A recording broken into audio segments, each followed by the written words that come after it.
తమన్నా శివశక్తిగా నటించిన వదిల 2 ఈ రోజు ప్రేక్షకుల ముందుకు వచ్చింది. మొదటి భాగం వదిల రైల్వే స్టేషన్ ఓటీటీలో మంచి విజయం అందుకుంది. అందుకే వదిల 2 పై కొద్దిపాటి అంచనాలు ఏర్పడ్డాయి. మరి ఆ అంచనాలను సినిమా అందుకుంటుందో లేదో ఈ రివ్యూ ద్వారా తెలుసుకుందాం రండి. రాధా తిరుపతిని హతమార్చిన తర్వాత ఏమైంది అనే సస్పెన్స్ ను ట్రైలర్ కట్ చేశారు. అయితే సినిమా స్టార్టింగ్ రాధా తలతో చిన్న పాప పోలీస్ స్టేషన్ కి వెళ్లడం దగ్గర నుండి కథ మొదలవుతుంది. ఆ తర్వాత ఫ్లాష్ బ్యాక్ ఎపిసోడ్స్ వస్తాయి. తిరుపతి చనిపోయిన తర్వాత అతని అంత్యక్రియలు జరగనివ్వకుండా శవాన్ని నిట్ట నిలువున ఉంచి సాధించేయడంతో తిరుపతి ఆత్మ శాంతించదు. దీంతో అతను ప్రేతాత్మ అయిపోతాడు. ఆ తర్వాత ఊర్లో ఎవరి పెళ్లి జరిగినా మొదటి రాత్రి రోజున ఎవరో ఒకరిని ఆవహించి వధువరులను చంపేస్తూ ఉంటాడు. ఈ క్రమంలో అతను ఆవహించిన వాళ్ళు నిందలు ఎదుర్కొంటూ ఉంటారు.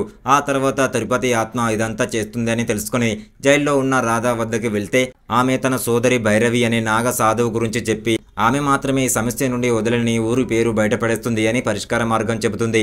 మరి రాధని తిరుపతి ఏ కారణంతో తెగ నరికి చంపాడు, చివరికి భైరవి ఊరి జనాలను ఎలా రక్షిస్తుంది అనేది మిగిలిన కథ.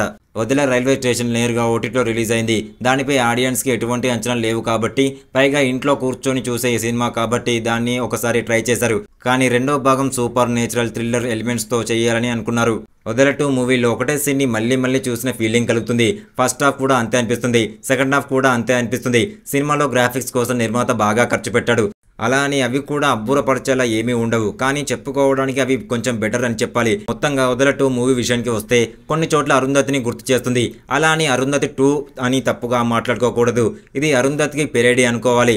ఎంతో ఓపిక ఉంటే తప్ప ఈ సినిమాని క్లైమాక్స్ వరకు చూడడం కష్టమే అనిపిస్తుంది. ఇలాంటి ఇంట్రెస్టింగ్ మూవీ అప్డేట్స్ కావాలి అనుకుంటే మన ఛానల్ని వెంటనే వెళ్ళి ఒక లైక్, ఒక సబ్స్క్రైబ్ చేసుకోండి. ఖచ్చితంగా ఈ వీడియోకి ఒక లైక్ చేయండి అబ్బా ప్లీజ్.